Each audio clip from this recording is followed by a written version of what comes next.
I think at first, I mean, I could see that there was something in it, you know, because normally when I see scripts like this, I just sort of turn them away and laugh at them. You know what I mean? There's kind of like really masculine, silly sort of black and white dramas, you know, where a bunch of guys with beards versus some square-jawed American dudes. It didn't feel like that at all. But there was something in this that I kind of thought I could work from, and I like, you know, there were things that were being said in it that I could, you know, that I was kind of supportive of, and kind of felt that, you know, it was doing it in the right way. It was saying something. There was a massive challenge with it being pretty much my first sort of serious kind of dramatic part, really. I've done a lot of sort of comedy before, and that's different, you know, and that's equally as challenging, but there's not a lot floating around, which is why when something like this sort of came about, you have to kind of grasp an opportunity when it's there to kind of show that you can do other things. So the men who did this to me last night, yeah? They were acting for you then, were they?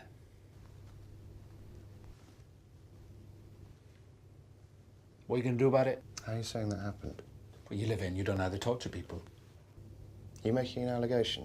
What's he saying, you don't believe me? I didn't say that. For the audition, I felt very strongly that he should be articulate, but not well-spoken. On the page originally, it was quite sort of well-spoken, and I didn't feel that sort of rang true. I'm a British citizen, and it's your job to look after my constitutional rights. You'll have your rights respected, Mr. Ahmed, but you also have to answer our questions. You're instructed to investigate allegations of torture against UK citizens. Am I right? So I just, you know, went in there and did my revised version, and Guy was in the room.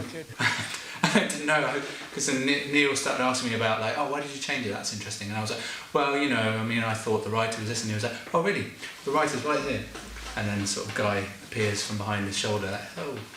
So that was awkward, but, you know, he was good, because we kind of had a dialogue about it, and he was really receptive to them. Rule number 3 says you got to withdraw from the interview if you know that torture or inhuman or degrading treatment has been conducted.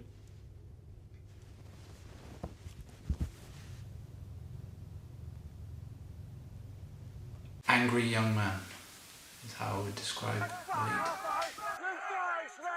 I did connect to him in a way, you know, because he isn't one of those sort of outright bearded bad guys. I mean, he hasn't done anything illegal. There's nothing he's done wrong. And, you know, you have to kind of have a bit of empathy for a character. And also that kind of genuine harassment that, you know, someone like him would experience. I mean, I experienced it, you know, when I went to Sundance with 4 Lions the first time, you know, we went through Detroit, you know, and I was sort of, a lot of us were taken to one side and, you know, really sort of racially profiled, really. It's something that's kind of prevalent, and, you know, as years go by, it's just like a commonplace thing. Someone like him or someone like me can just be sort of stopped, and everyone just sort of, you know, goes, yeah, well, you know, he is that ilk, you know, he does look like that guy, you know. But yeah, I mean, the relationship between them, obviously, yeah, Ed would be in the system and him sort of being trapped in it. I think it just unfolds in real time, and they find each other's sort of weaknesses, and they become these kind of two sort of, you know, animals sort of prowling and sort of, you know, circling each other and sort of figuring, you know, where the buttons are and stuff, as you see in the scene. What is it about us that makes you hate us so much? I just want my country to be healed. Healed? Yeah, you deaf or something. Yeah, healed. In those scenes, actually, in the interrogation scenes, I actually made myself ill. I got home and, you know, after finishing them, and literally my stomach was in knots, and I just couldn't sort of relax and unwind. It's because it's a different kind of thing, especially with a scene like that, which is like a 14, 15-page scene, that you have to kind of maintain this level of intensity, and you can't sort of do what you do in a comedy and sort of, you know, break off in between takes and have a laugh with everyone and then sort of come into it again, an easy way into it. It kind of felt like I had to, you know, we all had to sort of maintain that level of intensity, so I'd have to sort of, you know, go off into a room and just sort of shut down and stuff, you know, and kind of keep that level, because the camera's not always on you. So, you know, I have a long day of shooting, you really have to be on it when it sort of turns around onto you, especially with something like this, you know. Yeah, I mean, it does bring up interesting things about, you know, is torture ever sort of justified, you know, whatever happened to innocent until proven guilty, you know, all the kind of violations of, you know, human rights and sort of UN charters, you know, all that kind of stuff. It's all in there, you know, and it's all very valid. You know, it's quite a sort of insight into a murky world that isn't kind of glossy spooks kind of thing, you know, isn't, you know, guys running around saving the day. It kind of, this is the groundwork. You see Edward's in those dingy flats surveilling, and, you know, it's quite a slow burn, and it kind of, you know, it demands your attention. Turnover. How did I find the shooting process? I mean, we did a lot of rehearsals, which is, you know, you don't always get. So that was nice, you know, we were sort of in the offices. We had David there and Neil and Guy and Stephen Cameron as well. I've not worked with David before, but obviously I was aware of his work, you know, Planet of the Apes and Last King of Scotland. You know, but Stephen I'd worked with before, Stephen Cameron Moore. That was kind of nice, you know, to know that I had also had someone in the room who I'd worked with before and who was, you know, up for playing around. And, you know, and we were all just sort of going through the script, and, you know, they were making changes as well. They were fighting for bits that they felt were right, you know. But it all ended up being great, you know, on the day, because everyone was really respectful of everyone's process. Like, we weren't all chatty sallies in between and sort of, you know, chatting about and whatever. We were all sort of respectful of, you know, you need to go off from here, you need to go off from there, you need to do this, and then we all meet and we're on it. But Neil was quite sort of receptive to having ideas, like, you know, in the rehearsal process. You know, I actually have a lot to thank him for, because he fought my corner on a lot of things. You know, and that's nice to have, you know, someone who trusts your interpretation of the character and trusts your input into the actual script. That's another thing as well, like, you know, with makeup as well. You know, sometimes you kind of, you don't get a say on that kind of stuff, you know, it kind of comes down from producers, you know, downwards and whatever. But it was nice to, on this one, to have real sort of input in it. I mean, Stephanie, who did the costume, you know, she was up for it because she knew that I was coming from a sort of genuine viewpoint, things that I'd sort of seen from my own experiences of people like Waleed or whatever. And makeup-wise, yeah, I mean, I based it on someone who I knew of, you know, just that kind of look of the kind of, you know, sort of close-cropped hair, and, you know, he had a very distinctive scar. And I sort of took a sneaky picture to Catherine, you know, and showed her the scar on the eye and stuff, and we managed to sort of get that in. It's kind of nice as well, because you immediately put your stamp on something, and you immediately feel in control of it, and sort of, you know, you believe in it more yourself when you look at, you know, at yourself in the mirror kind of thing. Do you know what I mean? Like, if you're sort of lunchtime in your trailer and you sort of catch a glimpse of yourself, no hair and scar and stuff, and, you know, it does kind of freak you out, but then you think, yeah, that's right.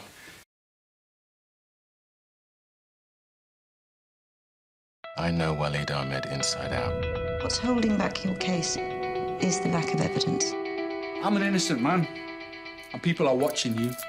You have a problem that your embassy does not believe you. I believe there's a compelling case that a plot is now underway. I'm prepared to believe anything, but I need evidence. I can help you.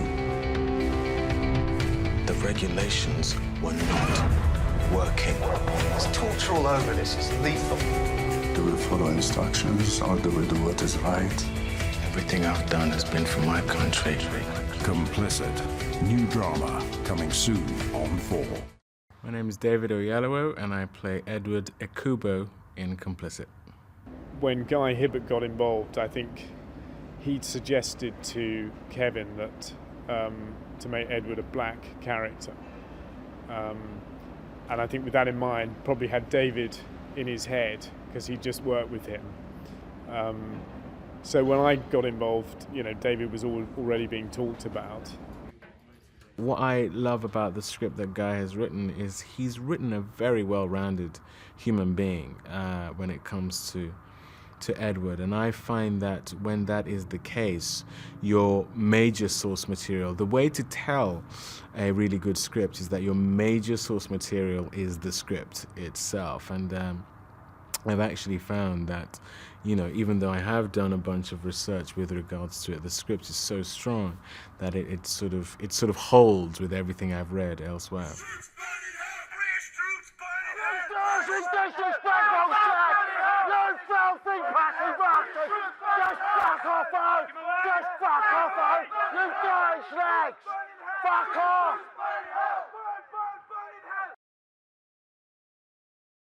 Edward is an MI5 officer, and when we find him in the story, he's been tracking a particular potential terrorist for quite some time. And he has developed a borderline obsession with this guy. And his notions about him, about this potential terrorist, seem to be coming to the fore. They seem to be coming true. It also coincides with a time where it's looking like MI5 are going to extricate Edward from this case. So there's a ticking clock going, both within MI5 and with a potential attack by this terrorist. Who was Willie's interrogator? I don't have his name. Can you get it for me, because I need to speak to him? We should speak to London first. I just want to set up a meeting. Well, it's easier if we do everything through the embassy. Yeah, but I don't want to get mired in bureaucracy. Things have to be done properly. I wouldn't think of doing them improperly. Of course not, I wasn't implying that. I'll speak to London as soon as I get back. They'll take it straight to the Home Office.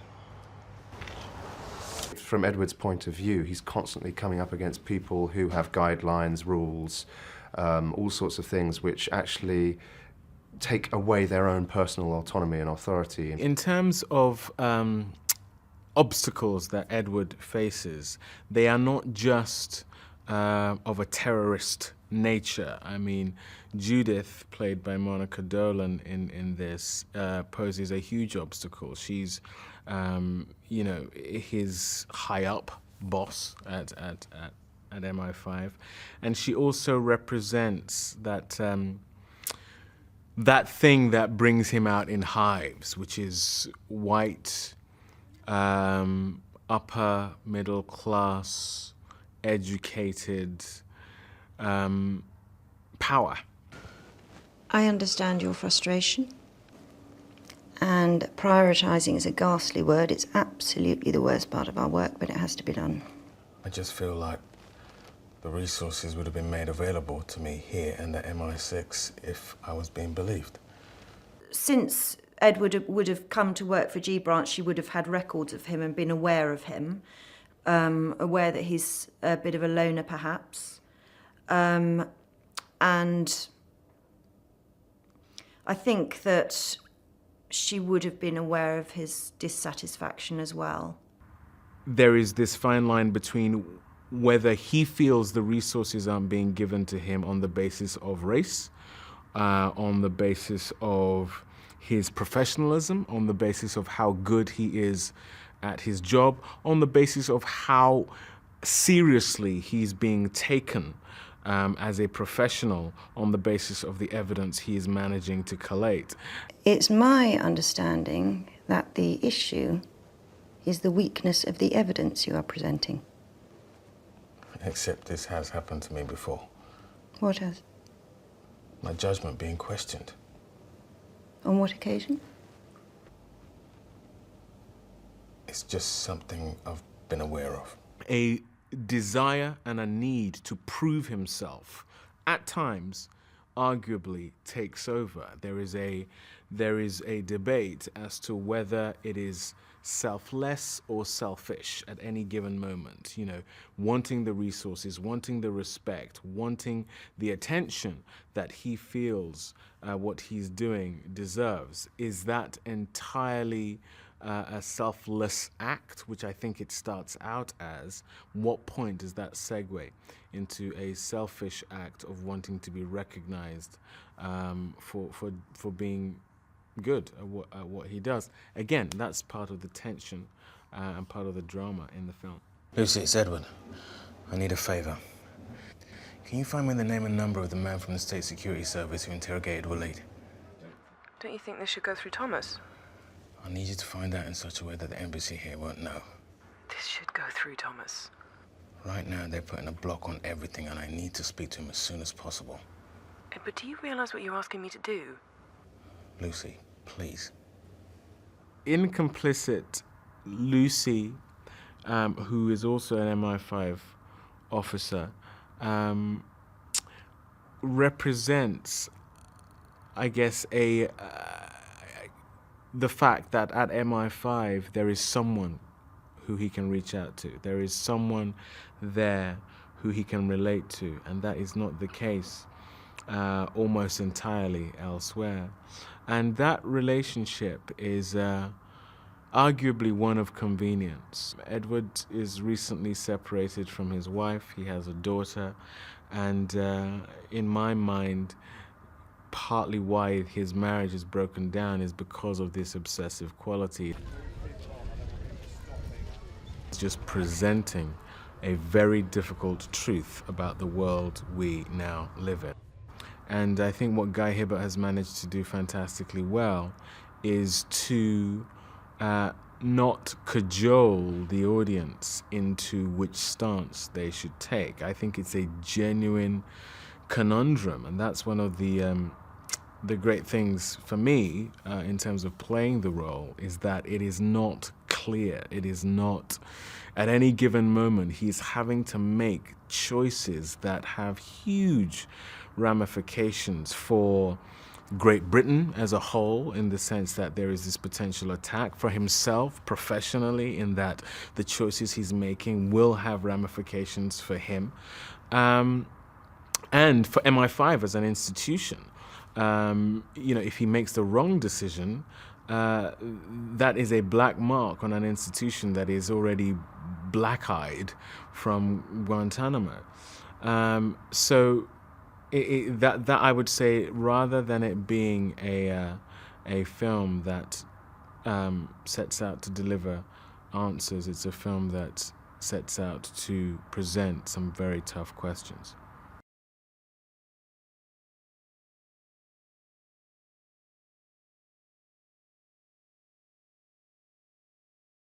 Kevin Toulis, the exec producer, phoned me up and asked me if I was interested in doing something about British Secret Service officers being complicit in the torture of British citizens abroad.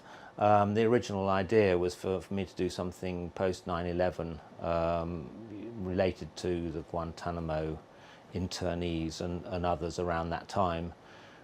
In the early 2000s. I decided against doing that. I wanted to do something a little more modern, do something that's happening now. The laws changed in 2010 in terms of what British secret services can and can't do. So I wanted to incorporate that into the story. Really, the first thing for me was to decide who my MI5 guy would be. And I decided it'd be a black guy. And when I thought of that, then I thought of David Oyelowo, and who had been in a piece I'd done before called Blood and Oil for BBC Two.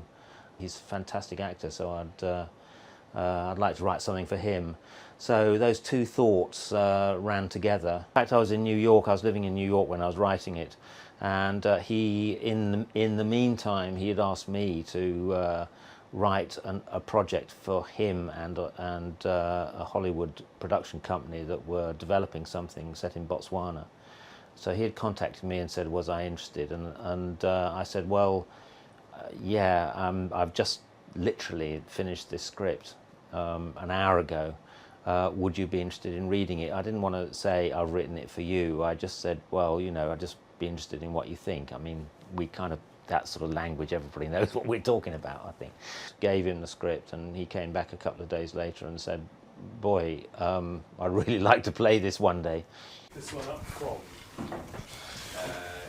I wanted Neil to direct this piece when I suggested him to the producers. I'd seen his other work, and what I felt very strongly, why he felt he was the right person for it, is because he has the capacity to direct the script, i.e. quite a few directors can impose their style on something. And I'd seen his other work, Song of Lunch, Long Road to Finchley in particular, that were two very, very different pieces. And he seemed to work in great sympathy to what the script was doing. So he was my number one choice. Did he speak to MI5 agents? Yeah, we spoke to. I spoke to. Well, we did it through the official channels, and they said, yeah, no, they would meet. They'll meet on the steps of the National Gallery, which was such a cliche, and I've been trying to avoid cliches in this script all the way through it. You know, whatever I've seen about secret services, I am not going to copy it, and I'll just go my own way on it. So, and I said, you know, how will they know who I am, and or how will I know who they are?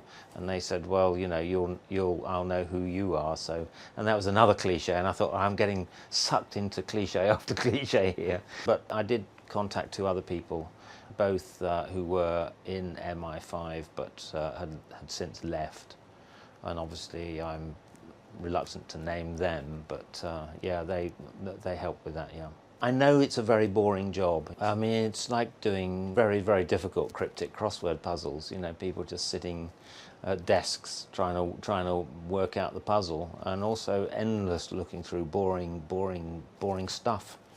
And I wanted that to be part of it, and try and make that interesting at the same time. There's an undercurrent of the fact that Edward, David's character, never quite belongs to the institution, so that he joined MI5 15 years ago, and he works very happily in it, and there isn't any, you know, any racism towards him, but there's just a feeling that he's comprehensive school educated. He's went to Warwick University, a very good university, but it's not Oxbridge. He's black, so he's not quite one of us. And so in the upper echelons of society, we've still got this quite hidden, subtle racism, and I was wanting to portray that.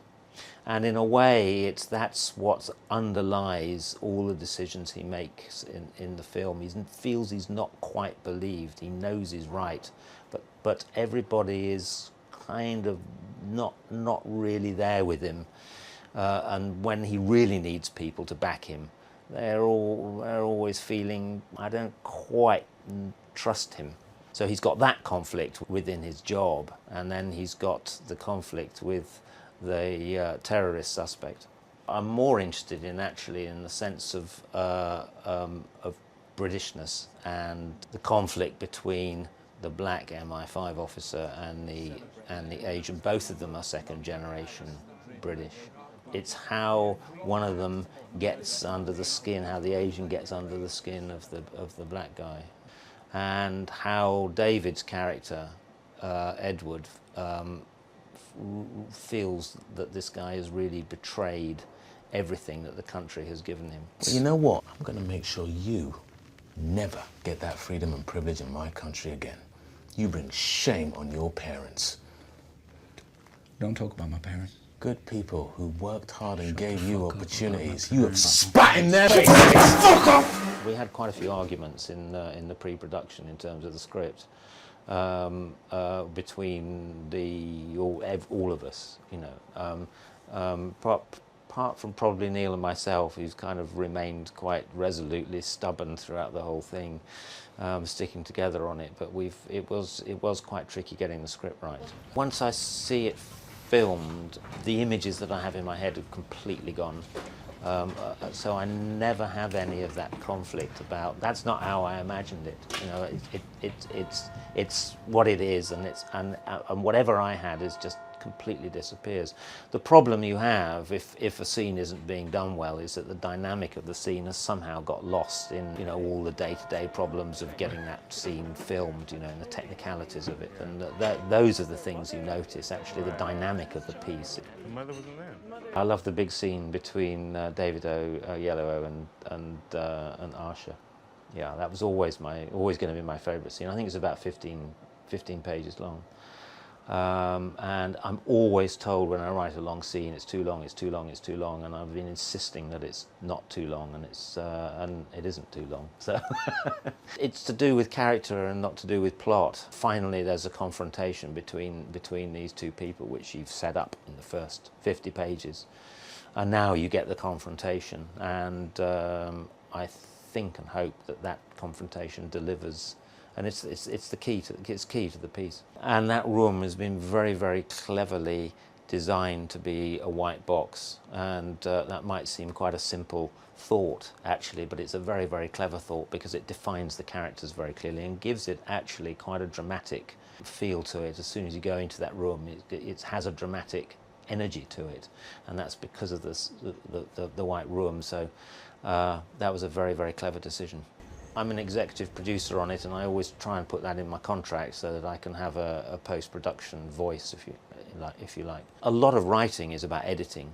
I did dozens of versions of this script, so and most of that is just self-editing. And also, when you're going into pre-production, you do a lot of editing with the directors and the script editor and the producers. So it seems crazy that the writer isn't involved in the editing process, because you've done more editing of it than anybody else. I feel I should be involved, and I enjoy the process anyway.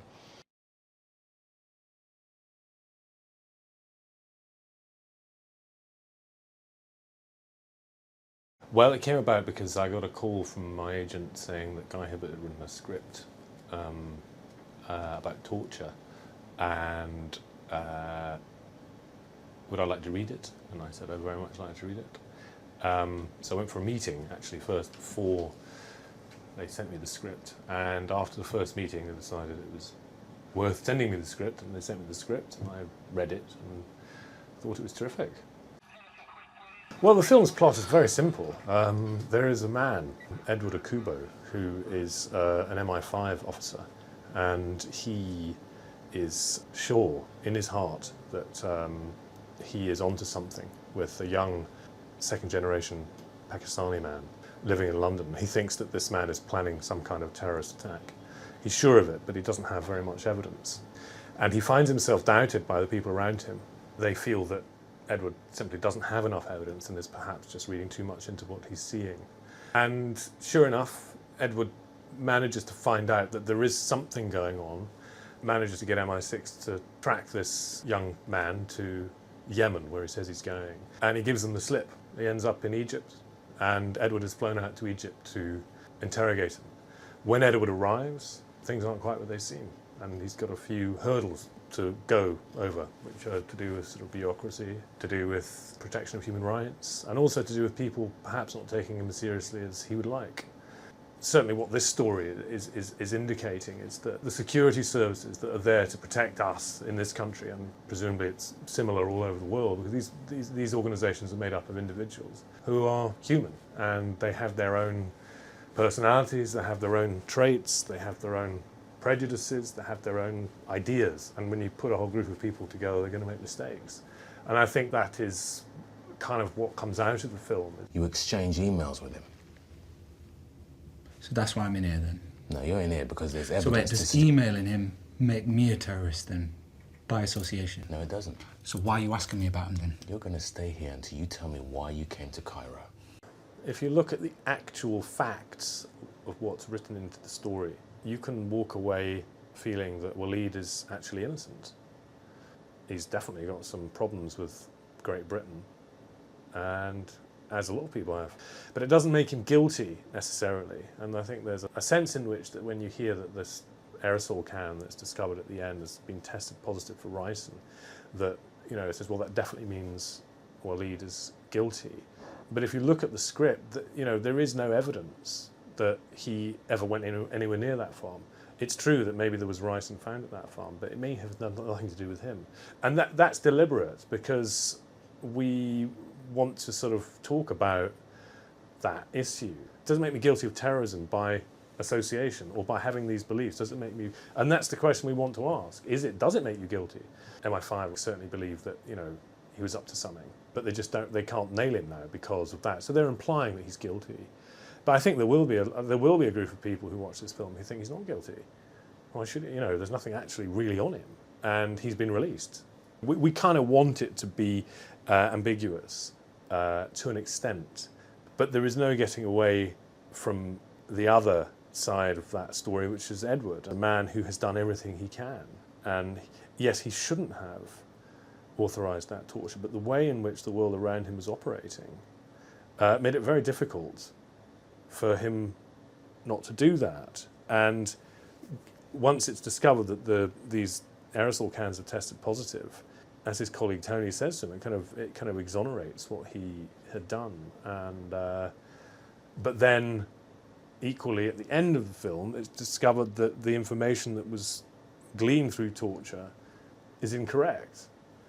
And so, actually, torturing was not only illegal in terms of the guidelines, but it didn't yield any results, which kind of makes sense in a way. I mean, I don't know any terrorists, but I would imagine if you're fanaticized enough to go and blow yourself up, for example, that's one thing you're prepared to do, then you might take a degree of pleasure in misleading the security services as they're chopping off your fingers.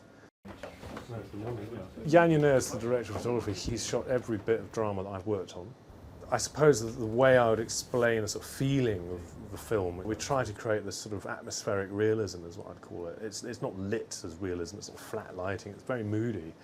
Try and exaggerate a little bit of what's really there and what would be really there in the real world. So you notice that the backdrop for the Deputy Director General of MI5, as we're depicting her, it's got an office, it's a nice office, but it doesn't have a big view of the Thames and St Paul's, which is the kind of thing you'd expect to see in James Bond. And so Jan was involved very, very, very early on. We're choosing locations together, we're looking at references together, deciding on the shooting style. Yeah. In terms of the sort of pacing of the shooting and the atmosphere in the office, it's really humdrum. And that's what it is. It's not glamorous at all. And it's not fast-paced, and certainly Guy did extensive research, and I think that's what he wanted to reflect. So it would be impossible for me to put any of the Bourne or James Bond thing in there. From the very beginning, I wanted to keep as far away from that type of portrayal of the security services as possible, because that's not what the script was. I mean, the script is a guy sitting around listening to really boring conversations with no evidence to go on, and just a hunch. And we needed somebody to be able to fill the shoes of Edward Okubo in what we term a single point of view film, in which he's in every single scene bar two. David is a terrific actor, and well, my view is that he pulled that off magnificently.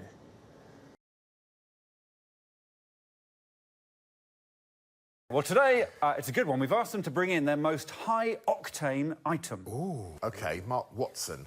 What have you brought, and why is it so? I thought, what would I be most scared of? I took high-octane to mean adrenaline-inducing, frightening, basically. OK. And the most frightening thing I could think of was stealing something, specifically from you, the Taskmaster.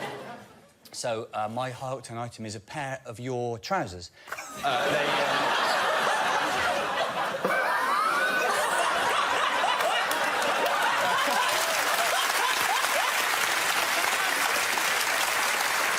A couple of weeks ago, you performed at the Comedy Garden in Bristol, and I had liaised with some of the other acts. Trousers? Yes.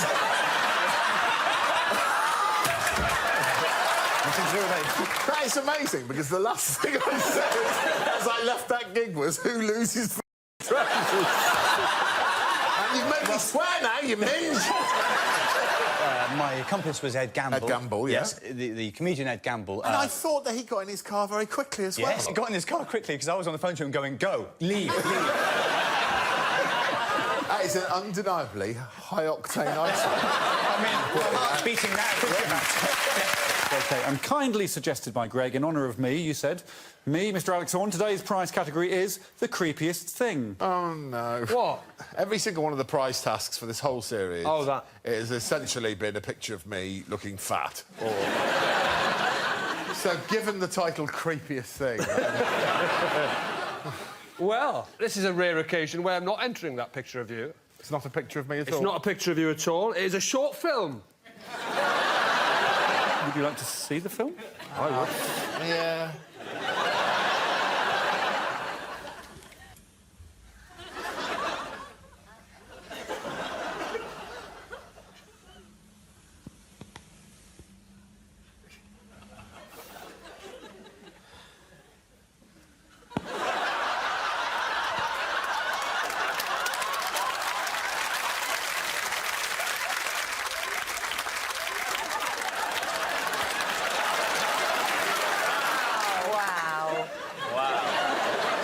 That actually made me feel dirty.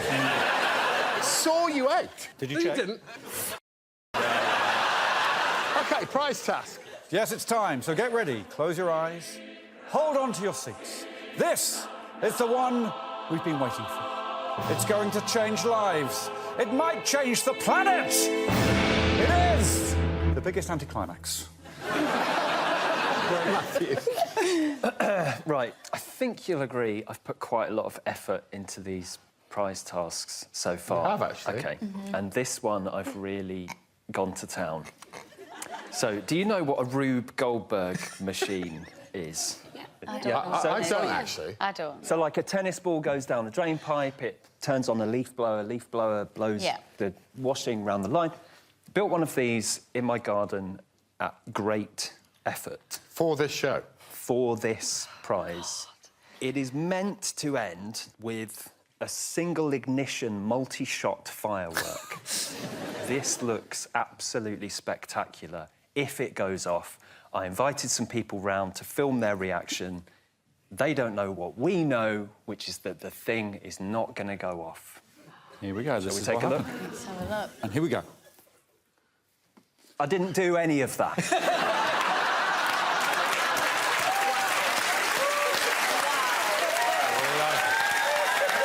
We've asked them to bring in their most magnificent stationery. Carrie?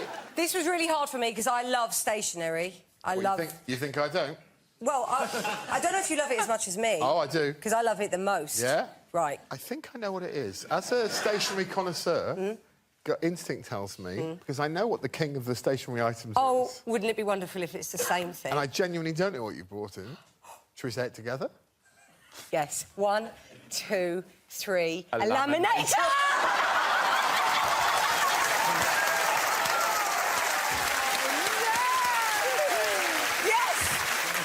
There it is.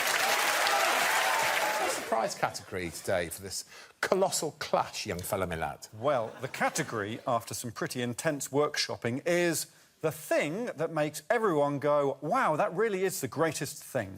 Ed, what have you brought in? I think the greatest thing is winning Taskmaster. That's got to be the greatest thing. You smooth bastard. So I thought I'd bring my trophy in, but then we've all got one of those. So I wanted to make my trophy better than everyone else's, so I sent it to space. Did you actually? Yes. Here is Ed's trophy on its journey.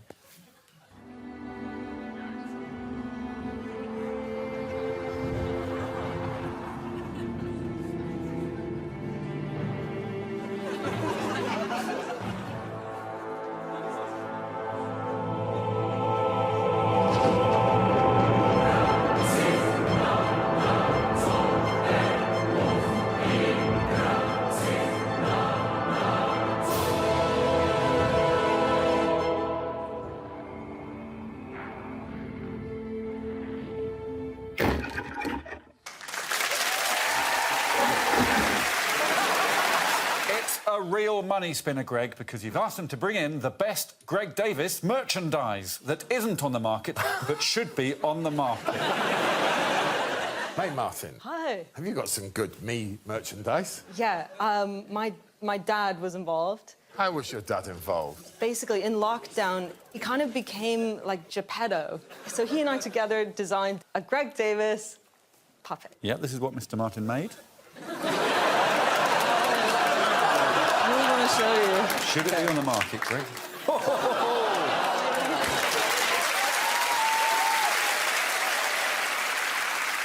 OK, the mouth opens, and also it says one of your famous catchphrases if you press a button. OK.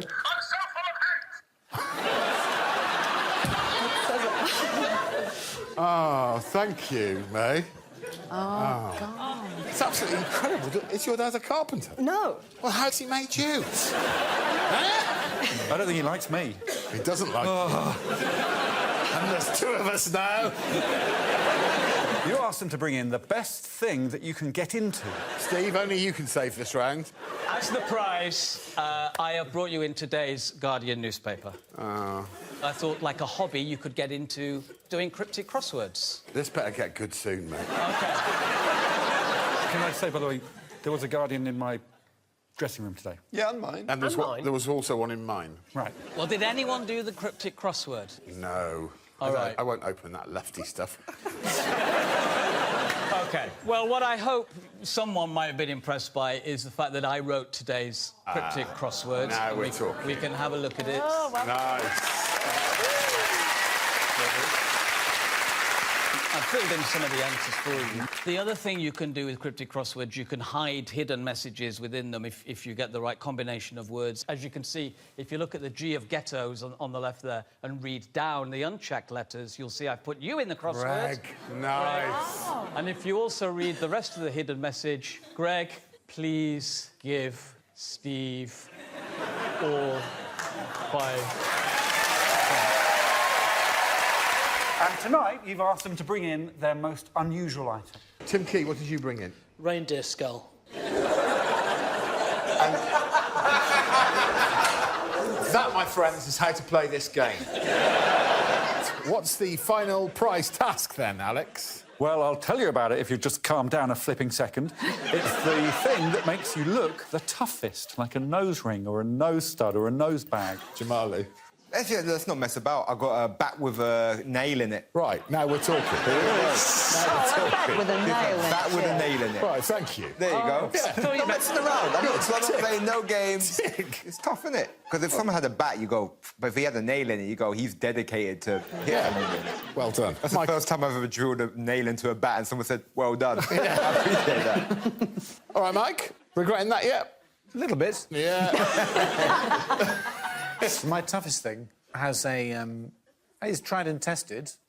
So if I'm scared and I've run out of milk and I need to go out and get my nighttime milk, but I can see that there's some street toughs by the newsagents, wearing leather caps and some street toughs. Then if that happens, then I do this. Oh, wow.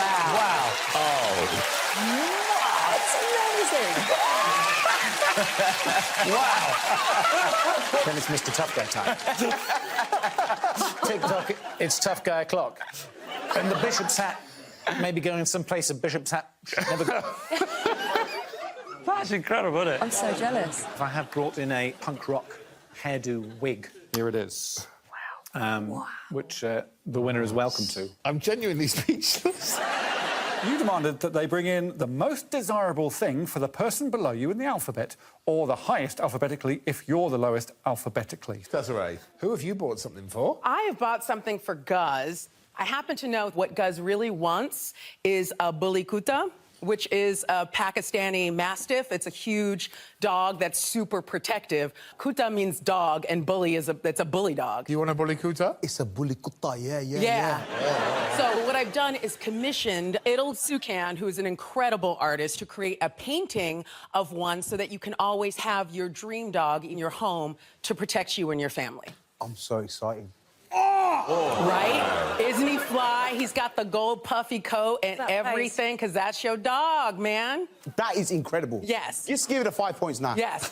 This task has really backfired. I just love it. I was hoping you were going to insult each other. No, we adore Guz. He has only got a 1 in 5 chance of taking it home, though. Look, if I win it, I'll give it to you. Will you do that? Yeah, of course. Stop being nice! This time we've asked them to bring in, for the prize, the most cash. So what I've done is I've brought in a blank cheque, and I'm just going to put 1p more than whoever is in the lead. And then just win. There's a cheque. Yeah, but are you good for it, Lolly? What have you got? Oh, yes. What cash have you got? Well, I'm sitting on £2,000. What do you mean? In cash. What? I just thought, just have a backup. Have £2 so grand. I've emptied out.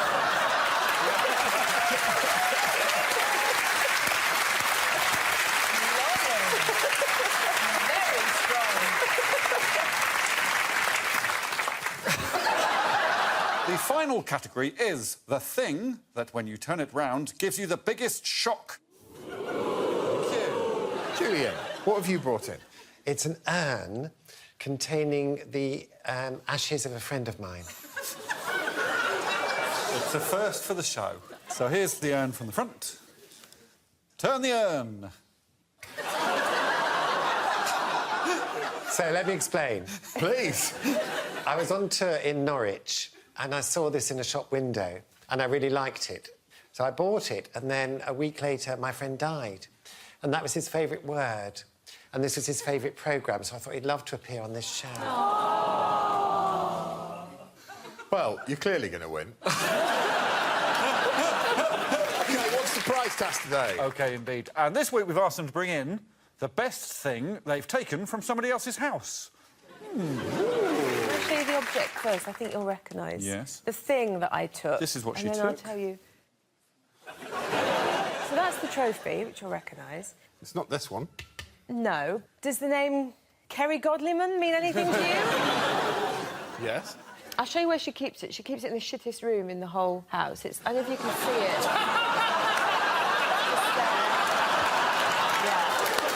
Oh, my God! That is an outrage, Godliman! I went round pretending that I needed to borrow the cat box. I don't have a cat, but she didn't ask. There's a cat. I snuck it inside the cat box and managed to basically sneak it out without her noticing. So Godliman doesn't even know it's missing? No. Yeah, but it looks like she wouldn't give a shit. What is the 100th prize task? Fittingly, the category is the most elegant thing beginning with G. Oh. Of course, they can only really hope to bring in the second most elegant thing beginning with G because you, Greg, are the most elegant thing beginning with G by 100 miles. You're so elegant. Victoria, can you beat the worst thing I've ever seen? I think so. I've got a homemade thing, which is a toy that I made, and I wasn't actually expecting it to be elegant. Let's go. Homemade elegance. Here we go. Good luck, Victoria. Thank you. And so that's... I feel like you've lost your mind. No. What I thought I was making was the character Mr. Greedy, but it came out so elegant, it is, in fact, Greedy Esquire. It's a one-eyed testicle. Victoria, listen, across this series, you have been consistently a sensational bullshitter. But even you can't get your way out of this. And this time you've asked them to bring in the most ridiculous thin thing. OK, Victoria. I have brought in something that I made. Oh, Christ. Let's have a look at it. OK, here it is. There it is. Now... Oh, well done. You remember some time ago, I brought in the most elegant thing beginning with G, Greedy Esquire, but he's thin. Should we just have a look at him? Yes, we can see. Yeah, there we go. Very You ridiculed him. I don't find him ridiculous. I don't think he's at all ridiculous, but you find him ridiculous. Let's see you put me last now. Right. Very good. So, if you don't mind me saying, somewhat aggressively submitting Mr. Greedy Esquire again as the most ridiculous thin thing, which I'm going to doff my invisible cap to her. Checkmate. Or doff it. Oh, yep. You've asked them to bring in the best fancy dress. Fern. I am dressed as an alien dressed as a Scottish man. Yes, this is Fern's fancy dress. Have a look.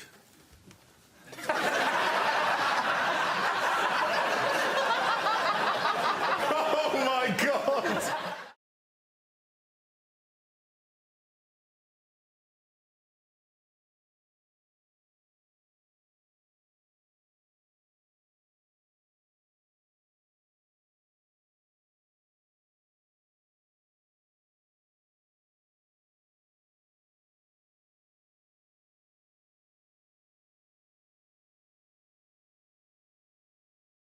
Jeff said, is it OK that advice from Boris on coronavirus is squash the sombrero?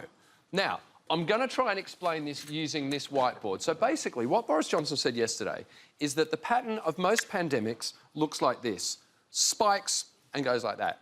Now, he said that his government's efforts to delay basically to try and delay the peak of the virus. So it won't start here, it'll go up there, it won't be as high, it'll go for a bit longer and go like that. So basically what he said is squash the sombrero, which is what that is. Coincidentally, squash the sombrero is also Donald Trump's foreign policy.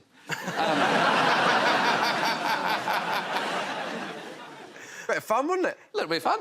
Yeah, I always thought squash the sombrero was a Mexican version of third base.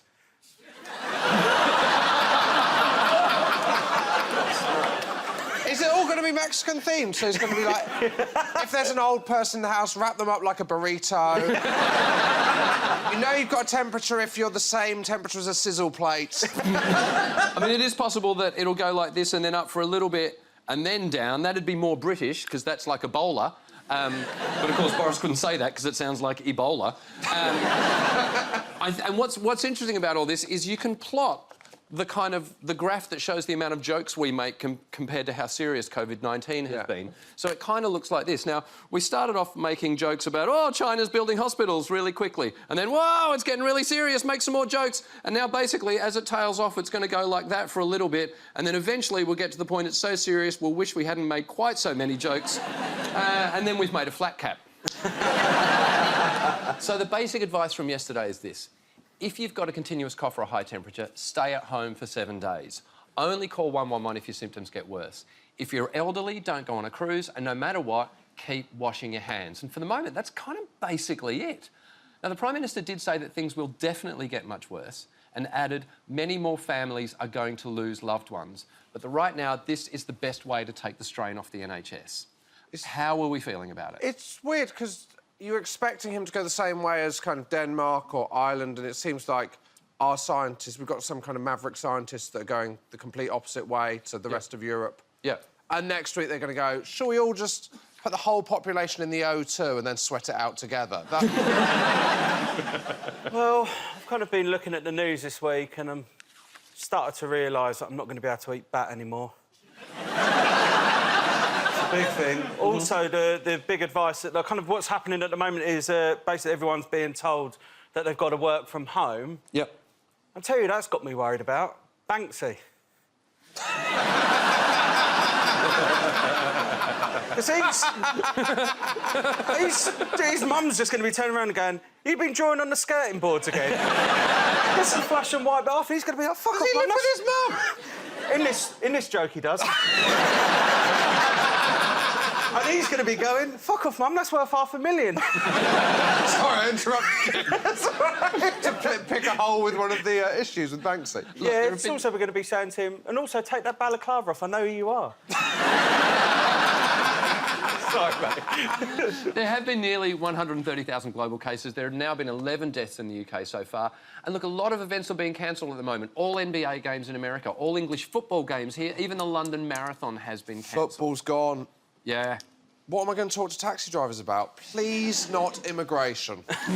Look, I guess the thing is we just need to listen to the advice we've been given and, most importantly, just help each other through this. Paul said, is it OK for people to be clearing shelves in the supermarkets? Keep calm and think of others. I think it's time for another push on don't be a dick, mate.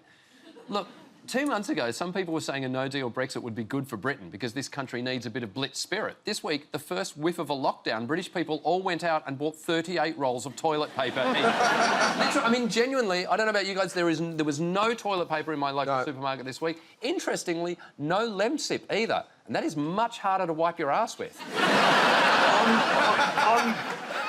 You tried, though, didn't you? I gave it a shot. Yeah, probably should have kept it in the packet. All right, moving on. Tom said, is it OK that the first MP to test positive for the coronavirus is Health Minister? Yes, we have reached the part in the Outbreak movie where the Health Minister gets it. And, in fact, if this was a movie, the Health Minister would be played by Tom Hanks. And this week, the actual Tom Hanks got it. You know how he got it? What? Never share your box of chocolates. Thing is, now he's in self-isolation. His wife's going to be going to him, "Don't you dare start talking to that volleyball."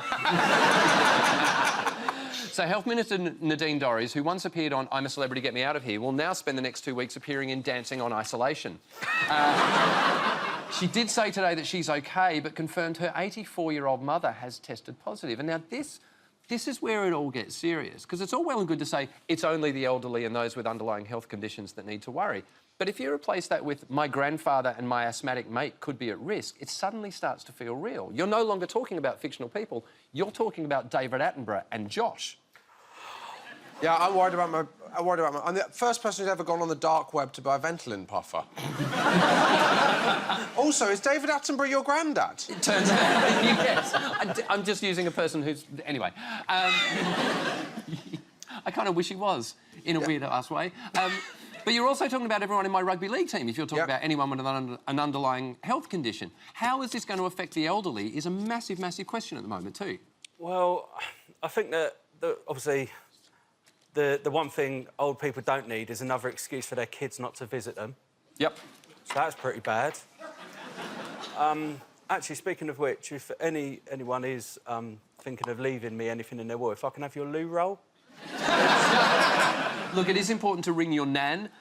Check on any elderly people that you know. And just in the last couple of hours, I've read that the Everton Football Club have been checking in on elderly members of their community and arranging access to emergency food parcels. Like any members of the Everton Football Club, they're just calling them up if they're elderly or vulnerable and seeing if they need food. Aston Villa are donating all the food that was prepared for the games this weekend to homeless charities. Yep. So lots of people are getting out there and helping elderly people. And if you can, just do what you can. Maybe, I don't know, do we need alternative programming for over 75s if they have to stay at home now? Yeah. You know, do you remember the Masked Singer? Yeah. They could do the Masked Doctor. So your doctor turns up, they're wearing a mask, and you're like, who is it? And then it's Alan Johnson or something like that. Maybe just a TV show of someone that looks like your grandchild. Do you know what I mean? You just turn it on and they're just looking into the camera going, mm-hmm, yeah, right, uh-huh, uh-huh, uh-huh. She didn't. All eyes turned to America this week to see what Donald Trump was going to do, and it turned out he did what he always does. He called the virus foreign and he shut down the borders. The big problem for Donald Trump is he can't pick a fight with coronavirus. He can't call it names or get into a Twitter spat with it. And if he did, he'd probably call it Kafifi-19. A few hours ago tonight, Donald Trump held a press conference to announce a national emergency, which he then described as, and I quote, 2 very big words. This from the man who last week said it will go away. What was really interesting was a journalist tonight asked him about he closed down, his administration closed down the pandemic centre, the people who would be working on this in America. He basically said, it wasn't me. He said, it wasn't me. Who's his spokesman? Shaggy? And there's an amazing moment where if you watch it, he then turns to the people behind him and says, I mean, I could ask who it was, and you see Mike Pence go, no, don't.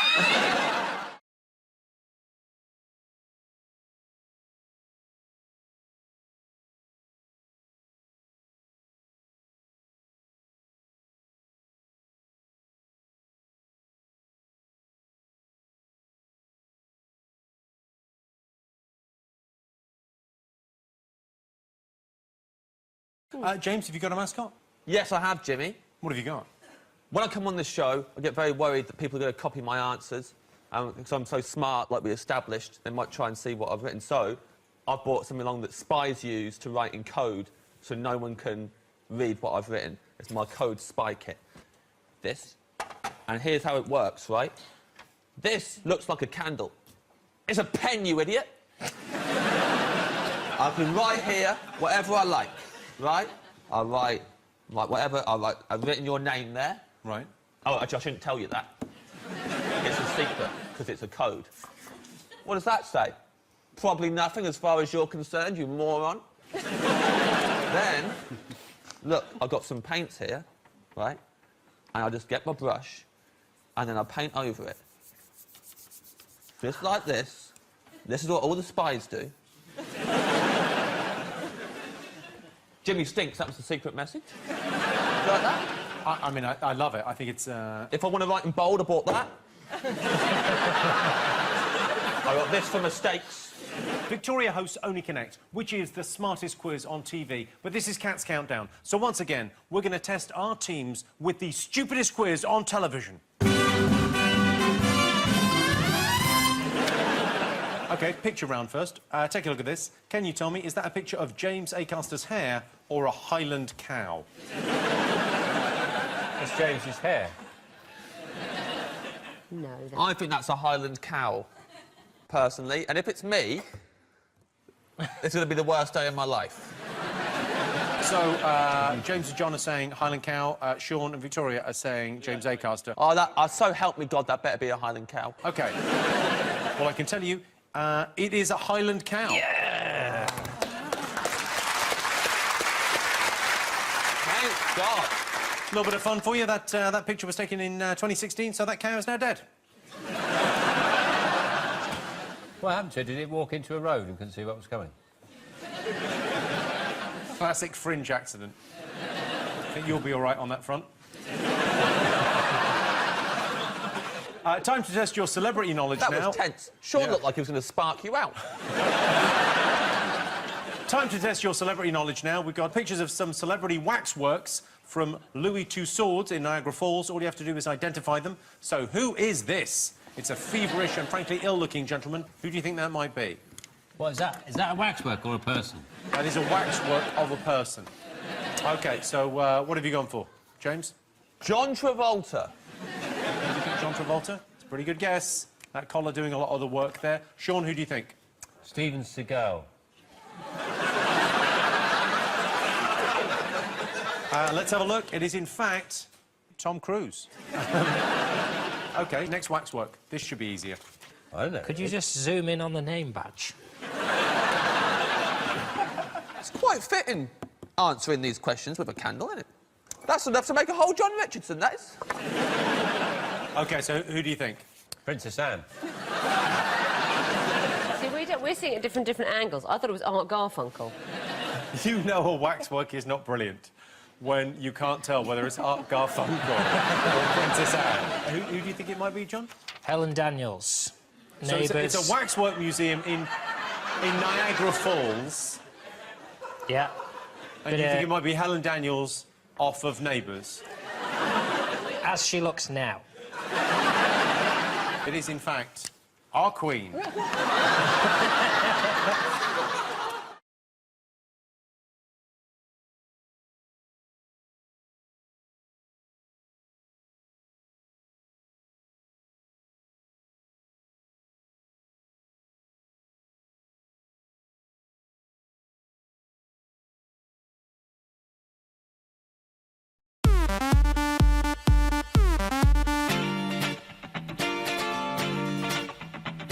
Run fast for your mother, run fast for your father.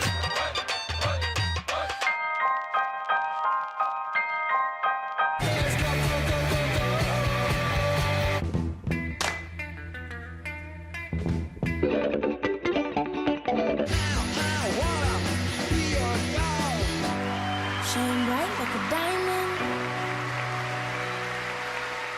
Crafts starts Thursday from 6:30 on More 4, with Best in Show Sunday at 5:30 on Channel 4. Hi, Davis. We've had a new case come in from Devon and Cornwall Police. Over 700 people are killed every year in the UK. Follow a team of homicide workers as they support bereaved families. Some families adjust to managing it. Nobody has any idea how this affects when murder comes into your world. I'll never stop thinking about it. Let everybody else who's there to support you do their job. It would have been awesome.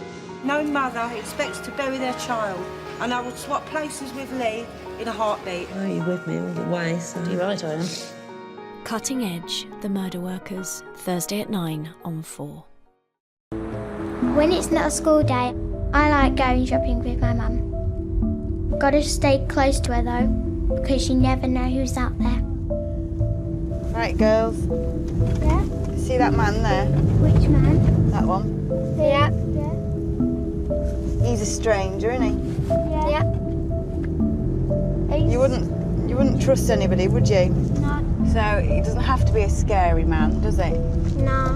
In fairness, it doesn't have to be. Like him. Yeah, it doesn't have to be a man at all, does it? Hey? Yeah.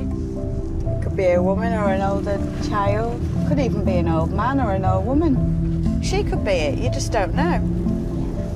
You know, she could Who say, could be "Oh, it? come and have a look at my puppies." Anyone could be a killer or an abductor. You don't know, do you? No. But our family's not. Well, you just make sure you stay close to Mummy. Mum says if I get taken, they might put a towel around your mouth and your nose to stop you breathing. Let go! She says keep your nails long so you can scratch people. You get up. No! Come on, you're with me. No, I'm not. I'm the stranger. I kicked him in the bottom when he was trying to get me.